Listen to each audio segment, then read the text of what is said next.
بسم اللہ الرحمن الرحیم صلی اللہ علی حبیبہ محمد وآلہ وصحبہ وسلم۔ السلام علیکم ورحمۃ اللہ وبرکاتہ۔ جی سامعین و ناظرین، کیسے ہیں آپ؟ خیریت سے ہیں؟ کافی دنوں کے بعد جو ہے وہ آپ کے سامنے حاضر ہوا ہوں ایک ویڈیو کے ساتھ۔ جیسا کہ آپ کو پتہ ہے کہ کافی دنوں سے میری ویڈیو نہیں آ رہی، اور اس کی وجہ یہ تھی کہ میں ایک تو علیل بہت تھا، کافی دنوں سے جو ہے آپ دعا فرمائیں۔ ابھی بھی آپ میری آواز سے اندازہ لگا رہے ہوں گے کہ میں صحیح طرح سے صحت یاب نہیں ہو سکا، تو چونکہ سفر پر بھی تھا، پھر سفر کے دوران میں بیمار بھی ہو گیا، جس وجہ سے جو ہے میں بالکل بھی، آپ کو پتہ ہے کہ سفر کے دوران یہ سارے معاملات کرنا، ویڈیو وغیرہ بنانا اور یہ ساری چیزیں بہت مشکل ہو جاتی ہیں۔ ابھی بھی میں سفر پر ہوں، لیکن آپ کو پتہ ہے کہ چند روز سے جو ہے وہ کچھ معاملات جو ہے سوشل میڈیا کے اوپر کنٹروورشل ایشوز جو ہیں وہ چل رہے ہیں، اور مجھے بہت سارے دوستوں نے کہا بھی کہ نادر بھائی آپ اس کے اوپر ویڈیو کیوں نہیں بنا رہے، تو آپ بھائی سمجھا کریں کہ اگر کسی کی ویڈیو نہیں آ رہی تو میں انسان ہوں، میرے ساتھ معاملات ہیں زندگی کے، میں نے اور بھی بہت سارے کام کرنے ہوتے ہیں، ذرا میں سفر پر ہوں تو سفر میں یہ ساری چیزیں اویل نہیں ہوتی کہ بندہ ایک جو ہے وہ ویڈیو والا کوئی معاملہ کر سکے، بعض اوقات ذہن میں نہیں ہوتا، بعض اوقات جس چیز کے اوپر گفتگو کرنی ہوتی ہے وہ بندے نے کلپ سنا نہیں ہوتا یکسوئی کے ساتھ۔ ظاہر اب ایسا تو نہیں ہے کیونکہ ویورشپ والا معاملہ ہے، ہم نے آ کے بیٹھنا ہے اور آ کے بولنا ہے اور ویورشپ لینی ہے اور جناب پیسے کمانے ہیں، اور اس طرح کا تو کوئی سلسلہ نہیں ہے ہمارا۔ ظاہر ایک بات ہوتی ہے، اس کو سننا ہوتا ہے، اس کے اوپر دیکھنا ہوتا ہے، علماء سے پھر اس کے اوپر ڈسکشن ہوتی ہے کہ آخر یہ جو بات بولی گئی ہے کیا اس کے اوپر گرفت بنتی بھی ہے یا نہیں بنتی ہے، اس کے اوپر گفتگو بنتی بھی یا نہیں بنتی، پھر اس کے اوپر گفتگو کی جاتی ہے، ٹھیک ہے۔ اب جیسا مثال کے طور پہ ایک قائل ہے، اس نے کوئی بات کی، ٹھیک ہے، اور فوراً اس سے رجوع کر لیا، اب اس کے اوپر بھی لوگ باز آ کے کہہ رہے ہوتے ہیں کہ جی وہ آپ کی اس کے اوپر ویڈیو نہیں، بھائی اس کے اوپر ویڈیو کیا کریں جب ایک بندے نے اپنے کال سے ہی رجوع کر لیا، تو اب اس کال کے اوپر کیا ہم بات کریں؟ یا تو نا اس کال کی وہ وضاحت دے رہا ہو، وہ وضاحت اس کی قابل قبول نہ ہو، یا اس نے جو توبہ کی ہے وہ شریعت کے مطابق توبہ قبول نہ ہو۔ ایک بندے نے کول بولا، اس کے اوپر اس نے توبہ کر لی، وہ توبہ بھی شرعی طور پہ ٹھیک کی، اس کی توبہ شریعت نے قبول بھی کر لی، نہ کسی مفتی اسلام نے اعتراض کیا۔ مفتی اسلام کی بات کروں، ٹھیک ہے، فتویٰ نویس کی بات کروں، جو فتویٰ لکھتے ہوتے ہیں، ٹھیک ہے، مطلب جو مفتیان اسلام ہیں جو شریعت کا علم رکھتے ہیں، جب ان کو کوئی اعتراض نہیں ہے، تو اگر اب اس کے اوپر کوئی دوسرا بندہ اٹھ کے کہتا ہے کہ جی نہیں اس کی توبہ قبول نہیں ہے، فلاں نہیں ہے، تو ظاہر ہے آپ دارالفتہ جائیں، آپ جائیں وہاں جا کے رابطہ کریں کسی فتویٰ نویس مفتی سے جو واقعی مفتی اسلام ہو، فتویٰ لکھتا ہو، ٹھیک ہے نا، یہ گلے محلے کے مفتی نہیں۔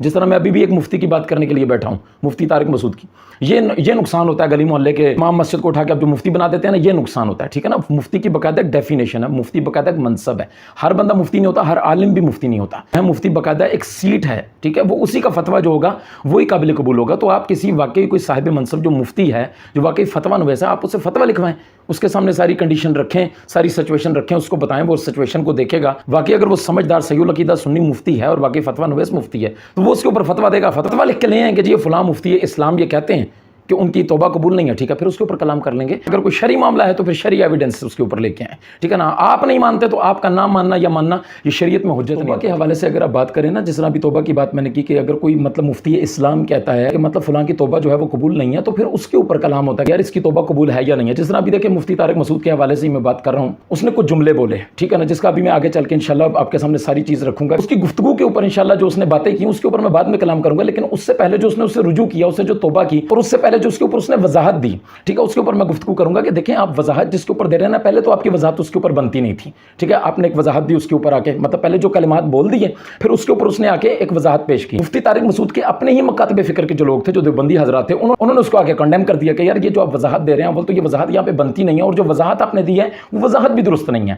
اب اس پر ان حضرت نے دوبارہ آ کے ایک رجوع اور توبہ کیا، جو اس نے توبہ رجوع کیا وہ شرعاً قابل قبول نہیں ہے۔ انشاءاللہ قریب اس کے اوپر باقاعدہ طور پہ سوشل میڈیا کے اوپر آپ دیکھیں گے کہ مفتیان کرام کے باقاعدہ کلپ جو ہے وہ شریعت کی روشنی میں انشاءاللہ وہ حکم شرع بیان کریں گے کہ کس وجہ سے اس کی توبہ قبول نہیں ہے۔ کیونکہ جب ہم اس کے اوپر گفتگو کرتے ہیں تو بعض لوگ آگے کہتے ہیں جی یہ مسلکی نفرت ہے، یہ ان کے دل کے اندر جو ہے یہ چاہتے نہیں ہیں کوئی توبہ کرے، یہ تو لوگوں میں انتشار چاہتے ہیں، یہ تو عوام میں انتشار چاہتے ہیں، تو اس وجہ سے یہ آ کے اس قسم کی جو ہے وہ گفتگو کرتے ہیں، یہ تو کسی کو توبہ کرنے نہیں دیتے، معاذ اللہ استغفر اللہ۔ ذرا ٹھنڈے دماغ سے سوچیں کہ ہم کب چاہیں گے کہ کوئی توبہ نہ کرے، ہم کب چاہیں گے کوئی اللہ تبارک و تعالیٰ کی بارگاہ میں رجوع نہ کریں، لیکن یار اب یہ دیکھیں کہ جب کوئی بندہ وضاحت دے رہا ہے، اب یہ دیکھیں نا مفتی صاحب نے وضاحت دی آ کے کہ جی میرا مقصد یہ نہیں تھا، میں نے وہ جو بات کی، اب انہوں نے اس بات کا بھی ذکر کیا کہ یار میں نے وہ جو بات کی اس سے مراد میری یہ نہیں تھی، اس سے مراد میری یہ تھی، میں نے یہ الفاظ بولے تو ادھر میری نیت کیا تھی، میں کہنا کیا چاہتا تھا، میرے منہ سے کیا نکل کے وضاحت دی نا، ہر چیز کا ذکر کیا نا، تو میرے بھائی جب وہ وضاحت ریجیکٹ ہو گئی اور اس پر آ کر آپ نے توبہ کی، تو یہ شریعت کی ریکوائرمنٹ ہے کہ جب آپ توبہ کر رہے ہیں تو اب ان الفاظ کا کو ذکر کرنا پڑے گا جیسے آپ نے وضاحت کے ٹائم کیا۔ اب وضاحت دے رہے ہیں تو آپ ذکر کر رہے ہیں، آپ توبہ کر رہے ہیں تو آپ کہہ رہے ہیں جی میرے معترضین کا دعویٰ ہے یہ کہ میں نے گستاخی کی، حالانکہ میں نے گستاخی نہیں کی، میں نے توہین نہیں کی، میری توہین کی نیت نہیں تھی۔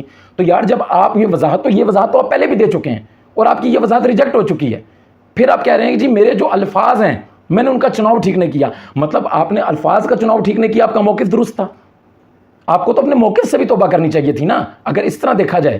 مطلب آپ اپنے الفاظ کے چناؤ پہ بات کر رہے ہیں تو جس موقف کے اوپر آپ نے وہ الفاظ استعمال کیے آپ کو اس موقف سے بھی توبہ کرنی پڑے گی. خالی اس سے تو توبہ نہیں بنے گی کہ آپ کہیں کہ جی میں نے اپنے الفاظ سے رجوع کر لیا. مطلب آپ نے جو قرآن پاک کے حوالے سے گفتگو کی کہ جی قرآن پاک میں کچھ ایسی اغلاط پائی جاتی ہیں جو گرامر کے اعتبار سے ٹھیک نہیں ہے. گرامر ٹھیک ہے لیکن قرآن پاک میں وہ غلطیاں پائی جاتی ہیں, اس سے تو آپ نے توبہ نہیں کی. آپ کہہ رہے ہیں میرے الفاظ کا چناؤ, بھائی آپ کا الفاظ کا چناؤ بھی غلط تھا اور آپ کا یہ موقف بھی غلط تھا. آپ کو یہ کہنا چاہیے کہ گرامر جو ہے وہ غلط ہے, قرآن پاک ٹھیک ہے. قرآن پاک کے مقابلے میں جو گرامر آئے گی اگر وہ سے ٹکراتی ہوئی تو ہم قرآن پاک کو مانیں گے, ہم گرامر کی بات نہیں مانیں گے. جبکہ آپ یہ کہہ رہے ہیں اول تو آپ نے بات یہ والی غلط کی کہ جی میرے اکابرین کے کہنے پہ میں نے توبہ کر لی. میرے اکابرین جو ہے اس وضاحت کو ایکسیپٹ نہیں کر رہے. یار آپ کے اکابرین آپ کی وضاحت کو ایکسیپٹ کیوں نہیں کر رہے؟ اس وجہ سے کہ شرعاً آپ کی وضاحت جو ہے وہ درست نہیں ہے. تو جیسے آپ کی شرعاً آپ کی وضاحت درست نہیں ہے, شرعاً آپ کی توبہ بھی درست نہیں ہے, کیونکہ آپ توبہ کے ارکان بتا رہے ہیں, توبہ کے ارکان آپ میں پائے نہیں جا رہے. آپ اپنے مفتیان اکرام سے پوچھیں کہ آپ نے جو رجوع اور توبہ کی کیا وہ شرعاً درست ہے؟ جو توبہ کے ارکان بیان کیے گئے ہیں وہ آپ کی گفتگو میں ہیں ہی نہیں.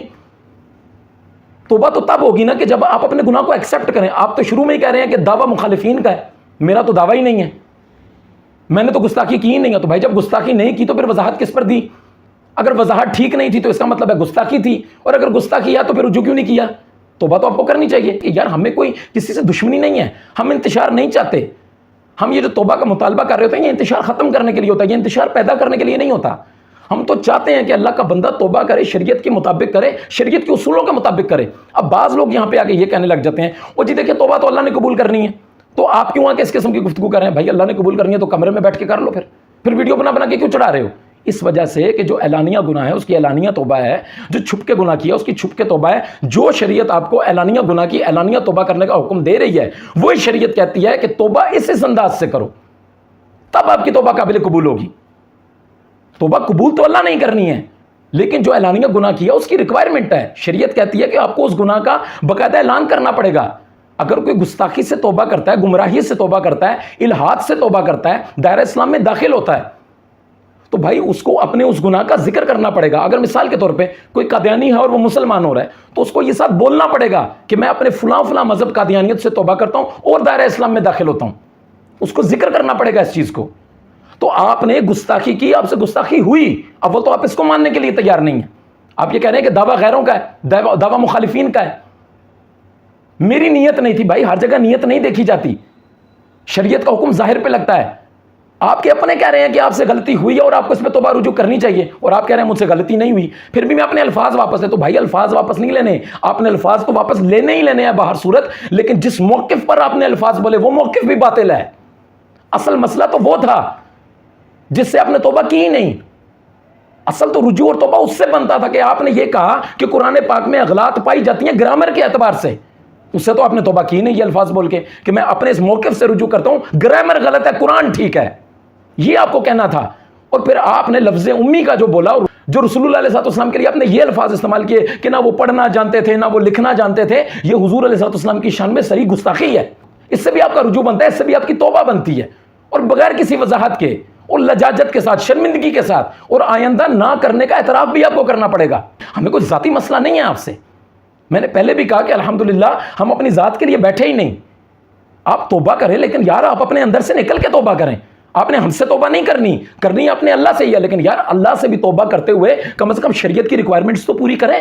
آپ تو شریعت کی ریکوائرمنٹس پوری نہیں کر رہے. نہ آپ کے چہرے پہ شرمندگی ہے, نہ آپ گناہ کو مان رہے ہیں, نہ گناہ کا اعتراف کر رہے ہیں, نہ آئندہ آپ نہ ہونے کا عزم مصمم کر رہے ہیں. تو مجھے آپ بتائیں آپ کون سی توبہ کر رہے ہیں حضرت؟ جتنی آپ نے باتیں بولی ان ساروں سے آپ کو توبہ کرنی پڑے گی, اور بول کے توبہ کرنی پڑے گی, پھر شرعی اعتبار سے آپ کی توبہ قبول ہوگی. اور اس کے بعد بھی ہم کوئی کلین چٹ نہیں دے دیتے ایسے شخص کو. عام کے لیے جو عوام مسلمان جو ہم سن رہے ہیں کہ ہم کہیں ٹھیک ہے جی توبہ کر لیا, آپ ان کے کلپ سنیں, ان کے اور بھی بہت ساری باتیں ہیں حضرت کی کہ جو قابل گرفت ہیں. کسی کو بھی ہم نہیں کہیں گے ایسے غیر محتاج شخص کو آپ سنیں. ابھی پچھلے دنوں دعوت اسلامی کے مبلغ اشفاق مدنی غیر ارادی طور پہ, ان کا ارادہ نہیں تھا, ان کے منہ سے چند جملے نکلے بغیر کسی وجہ کے, لجاجت کے ساتھ, شرمندگی کے ساتھ, باقاعدہ انہوں نے شرعی اصولوں کے مطابق آ کے توبہ کی. مفتیان کرام نے کہا بالکل توبہ قبول ہے, اور آپ اس کا ماضی بھی دیکھ لیں الحمدللہ بالکل بے داغ ہے, کبھی اس کے منہ سے ایسی بات نہیں نکلی. نکل گئی بتقاضا بشریت, علماء نے کوئی بات نہیں کی. اگر اس میں بھی کوئی تحفظات ہوتے تو ہم بالکل بات کرتے, لیکن ان جناب نے کیا کیا کہ اس کے اوپر وضاحت دے دیا کہ نہیں یہ چونکہ یہ تھا, چنانچہ یہ تھا. بھائی چونکہ چنانچہ بنتا ہی نہیں ہے. آپ کے الفاظ بھی غیر مناسب تھے, آپ کا موقف بھی غیر مناسب تھا. اور آپ کی ایک اور بات اس کے اندر مجھے بڑی عجیب و غریب سی لگی, اس میں یہ کہہ رہے ہیں جناب موصوف کہہ رہے ہیں کہ جی اگر کسی کی دل آزاری ہوئی ہو میرے انسان, مطلب اگر کیا ہے یار, مطلب 3 دن تو سارے ہم بیچ رہے ہیں سوشل میڈیا پہ, مطلب اتنا سارا طوفان بدتمیزی, لوگوں کی دل آزاری ہوئی ہے بھائی, آپ سے گستاخی ہوئی ہے رسول اللہ صلی اللہ علیہ وسلم کی شان میں, کلام اللہ کی شان میں آپ سے گستاخی ہوئی ہے, آپ نے غلط بات کی ہے. اگر دل آزاری ہوئی ہو, اس بات کا کیا مطلب ہے یار؟ مطلب یہ سارے پاگل ہیں جو سوشل میڈیا پہ بول رہے ہیں, کیا سارے ریٹنگ کے لیے بول رہے ہیں, سارے ویورشپ کے لیے بول رہے ہیں؟ نہ بھائی, رسول اللہ صلی اللہ علیہ وسلم کی ذات کا مسئلہ ہے, حضور صلی اللہ علیہ وسلم کی عزت کا مسئلہ ہے, ناموس کا مسئلہ ہے. سب پاگل نہیں ہے یار, سب تعصب کا شکار نہیں ہے. اللہ کی بارگاہ میں توبہ کرو اور اس طرح کرو جس طرح شرعی اصول ہیں جو میں نے ابھی پیچھے بیان کیے ہیں. اس کی چند وجوہات ہیں جو میں آپ کے سامنے بیان کروں گا, مطلب جس وجہ سے یہ مسٹیکس ہوتی ہیں. ایک تو یہ ہوتا ہے علم کا فقدان ہوتا ہے, علم نہیں ہوتا. دوسرا یہ ہوتا ہے ادب کا فقدان ہوتا ہے, ادب نہیں ہوتا.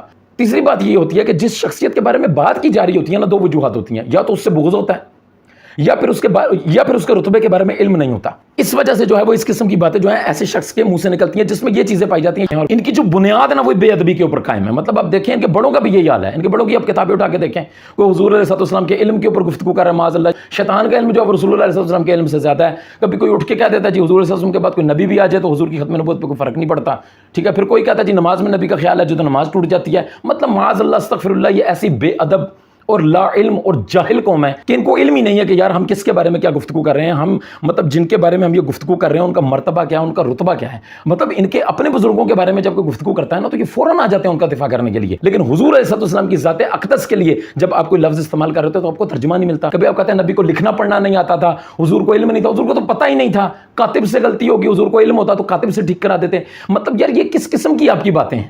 اس چیز سے یہ صاف ظاہر ہوتا ہے کہ آپ لوگوں میں ادب کے فقدان نہیں ہے, بالکل آپ لوگوں میں ادب نام کی کوئی چیز ہی نہیں ہے. آپ کا پورا فرقہ, آپ کا پورا مذہب جو ہے وہ بے ادبی کی بنیاد کے اوپر کھڑا ہوا ہے.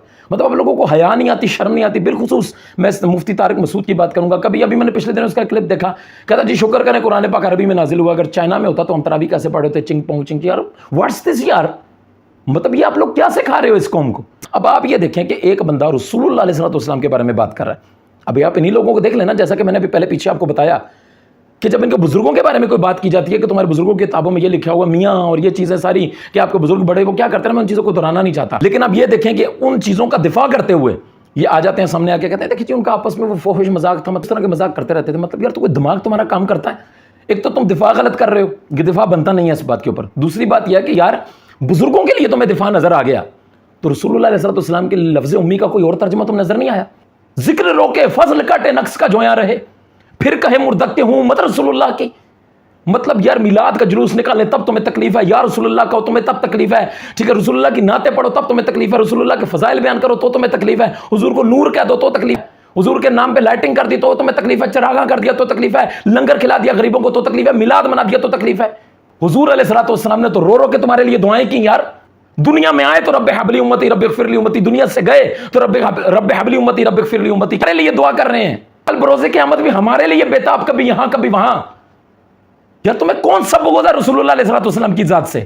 امی کا جو ترجمہ جو ہمارے بزرگوں نے کیا, جو کتابوں میں لکھا ہوا ہے, ادب والے تھے, ادب والوں کے ساتھ اٹھتے بیٹھتے تھے, انہوں نے اپنی کتابوں میں یہ ترجمہ کیا کہ بے پڑھے, کہ دنیا کے کسی استاد سے نہیں پڑھے. اور قرآن کو جھٹلا رہے ہو کہ قرآن فرما رہا ہے کہ الرحمن علم القرآن. اب ذرا سنیں کیا تاثر دے رہا ہے سامنے بیٹھی عوام کو, کہ جب رسول اللہ علیہ السلام کے اوپر وحی آتی تھی تو سامنے کاتبین وحی جو صحابہ تھے وہ بیٹھے ہوتے تھے, وہ لکھ رہے ہوتے تھے, تو جو آتا تھا حضور علیہ السلام بول دیتے تھے اور صحابہ لکھ لیتے تھے. اس میں بعض اوقات گرامر کے اعتبار سے غلطیاں ہوتی تھی معاذ اللہ, اور کہتا تھی ظاہری طور پہ غلطیاں ہوتی تھی, اور پھر اس کو ڈیفینڈ بھی کر رہا ہے. تو بھائی جس چیز کی تم وضاحت دے رہے ہو اس کی وضاحت بنتی نہیں ہے, کیونکہ تم نے صریح طور پر کہا ہے کہ وہ 100% غلط تھا گرامر کے اعتبار سے. اگر ظاہری طور پہ بھی کہو پھر بھی معنی غلط ہیں.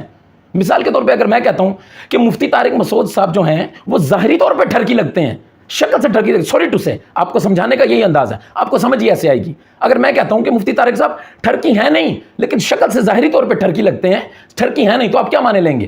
یا فضیلت بیان کر رہے ہیں کسی کی, یا آپ کی تعریف کی جا رہی ہے؟ اب آپ اپنے الفاظ کو دیکھیں جو آپ نے ویڈیو میں استعمال کیے. آپ نے یہ کہا کہ گرامر کے اعتبار سے وہ غلط تھی, 100% غلط تھی. اللہ تعالیٰ نے آپ کو رسوا کر دیا پوری کائنات کے سامنے کہ آپ کے اپنے مکاتب فکر کے لوگوں نے آپ کو آئینہ دکھایا کہ آپ کو خود گرامر کا علم نہیں ہے. اور پھر ایسے اجہل قسم کے شخص ہو کہ آپ کو شرم نہیں آ رہی کہ آپ گرامر کو اٹھا کے فوقیت دے رہے ہو قرآن کے اوپر. سے تو کل کو غیر مسلم اٹھ کے کہہ دیں گے، جن کے سامنے ہم یہ مقدمہ رکھتے ہیں کہ یار قرآن میں آیا کہ زمین ساکن ہے، تم بھلے کہتے رہو تمہاری سائنس کو ہم نہیں مانتے، وہ کہیں گے جی کاتب سے غلطی ہو سکتی ہے، کاتب نے غلط لکھ دیا ہوگا۔ غیر مسلموں کو زبانیں دے رہے ہو، تم وہاں پہ بیٹھے ہوئے بدبخت کہیں گے، تم نے تو اپنا کلپ خود نہیں سنا۔ لوگوں کو تم یہ درس دے رہے ہو کہ حضور علیہ السلام کے کلچر کو آپ بالکل فالو نہ کریں، وہ کلچر کے طور پہ کرتے تھے، وہ لازمی نہیں ہے انہوں نے جو کیا وہ آپ لوگوں نے بھی کرنا ہے۔ تو پھر اللہ نے قرآن میں کیوں فرمایا کہ لقد کان لکم فی رسول اللہ اسوۃ حسنہ؟ وہ کس لیے فرمایا پھر؟ کہ میرے نبی کی زندگی تمہارے لیے بہترین نمونہ ہے۔ اگر رسول اللہ کو فالو نہیں کرنا تو کس کو فالو کرنا ہے؟ تمہارے اوپر پھٹکار بنے، تمہارے منہ کی مثال تو گٹر کی طرح ہے، اس کا ڈھکن اٹھانا، جب بھی گٹر کا بیچ میں سے بدبو ہی آتی ہے، جب بھی بولنا کچھ بکواسی کرنا۔ اب یقین کریں کہ جب کا میں نے یہ کلپ سنا میری اتنی عجیب حالت ہے، میری آنکھیں اشکبار ہو گئیں کہ یار یہ کون لوگ ہیں، کہاں سے اٹھ کے آ جاتے ہیں۔ اور وہ ایک نے جواب دیا تو وہ کہتا ہے جی میں مفتی صاحب سے عرض کر رہا ہوں، مفتی صاحب سے اطلاع عرض ہے۔ اور اسی شخص کو دیکھیں، ایک صحیح العقیدہ سنی عالم کے بارے میں کتے اور خنزیر کا لفظ استعمال کرنے والا شخص جب گستاخ رسول کے لیے جواب دینے کے لیے آیا تو کہہ رہا مفتی صاحب سے میں اطلاع عرض ہے، مفتی صاحب سے۔ سبحان اللہ، یہ تمہارا عشق ہے؟ رافضیوں کے سامنے تو تمہارا منہ نہیں کھلتے، شیعوں کے سامنے تو تمہاری بولتی بند ہو جاتی ہے، اہل سنت کی نمائندگی کرنے کے لیے بیٹھتے ہو، ذلیل کرواتے ہو تم اہل سنت کو، لوگوں کو شرم نہیں آتی؟ اس منہ سے تم اویس ربانی کی پوڈ کاسٹ میں بیٹھ کے اہل سنت کے منہ کے اوپر کلک مل رہے ہوتے ہو، یوں یوں کر رہے ہوتے ہو، وہاں پہ تمہارے پاس دو لفظ نہیں ہوتے بولنے کے لیے، اور سنیوں کے اوپر بھونکنے کے لیے اتنی زبانیں تمہاری نکل آتی ہیں۔ اپنی حرکتوں پہ خود ہی کچھ غور کریں، ہم جو کچھ عرض کریں گے تو پھر شکایت ہوگی۔ اور وہ لوگ جو انٹرٹینمنٹ کے نام پہ ایسے مفتیوں کو سن رہے ہوتے ہیں ان سے میں مخاطب ہوں۔ یہ دیکھو، سنو اس کے کلپ کو، کیسے غیر معمولی انداز سے وہ آپ کے اندر کیا چیز انجیکٹ کر رہا ہے۔ حضور کو تو پتہ ہی نہیں تھا کہ گرامر کی غلطی ہو رہی ہے، اگر پتہ ہوتا تو درست کروا دیتے۔ اور آج ہر قسم کے شخص کا آپ یہ دیکھیں علمی لیول کیا ہے کہ خود اس کو گرامر کا نہیں پتا، اور اس کو اتنا نہیں پتا کہ دنیا جہان کی گرامرز اگر سامنے آ جائے نا اور قرآن سامنے آ جائے تو ہم گرامر کو نہیں قرآن کو مانیں گے۔ اور یار گلی محلے کے کسی گاؤں کے بچے کو بھی کھڑا کر کے نا، مسلمانوں کے کسی بچے کو بھی کھڑا کر کے پوچھو کہ بیٹا اگر ایک طرف گرامر آ جائے اور ایک طرف قرآن آ جائے تو ہم کس کی بات مانیں گے؟ وہ کہے گا انکل قرآن کی مانیں گے۔ اور پھر تم کہہ رہے ہو جی پروپیگنڈا ہو رہا ہے میرے خلاف۔ پروپیگنڈا ہم تمہارے خلاف کر رہے ہیں یا تم رسول اللہ کی ذات کے بارے میں جا کے باہر کے لوگوں کو، باہر کے مسلمانوں کو گمراہ کر رہے ہو؟ پروپیگنڈا تم کر رہے ہو رسول اللہ علیہ السلام کے لیے۔ اور تم پر میرے آقا کی عنایت نہ صحیح، اور نجدیوں کلمہ پڑھانے کا بھی احسان گیا، اور اتنا شرم آیا تو کر لو، رسول اللہ کا کلمہ پڑھانے کا حیا تو کر لو۔ اور پھر ایسے بدبخت ہیں کچھ لوگ جو اس کا دفاع کر رہے ہیں۔ اصل میں قصور تمہارا نہیں ہے، قصور تمہارے بڑوں کا ہے۔ تمہیں صحبتیں اچھی نہیں ملی، تمہیں اگر صحبتیں اچھی ملی ہوتی تو تمہارا یہ حال نہ ہوتا۔ تم لوگوں کے بڑے بھی ایسے ہی تھے، آگے سے تم بھی ایسے ہی ہو۔ کبھی تم کہتے رسول اللہ کو یہ نہیں پتا تھا، دیوار کے پیچھے کا نہیں پتا تھا، حضور کو پتا ہوتا تو یوں تمہیں تکلیف کیا ہے یار؟ تمہیں حضور سے تکلیف کیا ہے؟ تمہیں مسئلہ کیا ہے رسول اللہ کی ذات سے؟ تم مر جا کے شادیاں کر، ولاگ بنا، جو تیرا کام ہے وہ کر۔ آئے دن بکواسیں ہیں تمہاری سوشل میڈیا کے اوپر، سکون برباد کیا ہوا تم نے مسلمانوں کا، اور اوپر سے وہ بغیرت لوگ جو اس کو ڈیفینڈ کرنے آ جاتے ہیں، اور پھر وہ بغیرت ٹولا کہ جنہوں نے جہاں بولنا ہوتا ہے وہاں بولتے نہیں، جہاں نہیں بولنا ہوتا وہاں کتے کی طرح بھونکتے ہیں۔ کس منہ سے تم اپنے آپ کو صحابہ کا وفادار کہتے ہو؟ کس منہ سے تم کہتے ہو کہ ہم رسول اللہ علیہ السلام کے صحابہ کے وفادار ہیں؟ حضور علیہ السلام کے صحابہ کا تو یہ عالم تھا کہ اگر رسول اللہ علیہ السلام یہ پوچھتے کہ آج کون سا مہینہ ہے، آج کون سا دن ہے، تو صحابہ کو پتہ ہوتا تھا، لیکن وہ کہتے تھے اللہ و رسول عالم۔ ان کا یہ ایمان تھا کہ اگر ہم کہہ دیں ہفتہ اور رسول اللہ نے کہہ دیا جمعہ ہے تو پھر جمعہ ہی ہے۔ اور وہ زبان جس کو سب کو ان کی کنجی کہیں، اس کی نافذ حکومت پہ لاکھوں سلام۔ اور یار وہ قرآن جو پہاڑوں پہ نازل ہو تو پہاڑ ریزہ ریزہ ہو جائیں، اللہ تبارک و تعالیٰ نے وہ قلب مصطفیٰ پہ نازل فرمایا، اور تم نے حضور علیہ السلام کی ذات کو ایسے پیش کیا کہ حضور کو تو پتہ ہی نہیں تھا، ان کو تو علم ہی نہیں تھا، بس ان پہ نازل ہوتا تھا وہ آگے لکھوا دیتے تھے۔ لکھنے والے بھی غلط لکھ رہے ہوتے تھے، حضور بھی صحیح نہیں فرماتے تھے، کیوں؟ امی جو تھے شرم سے ڈوب مر کہیں پہ جا کے۔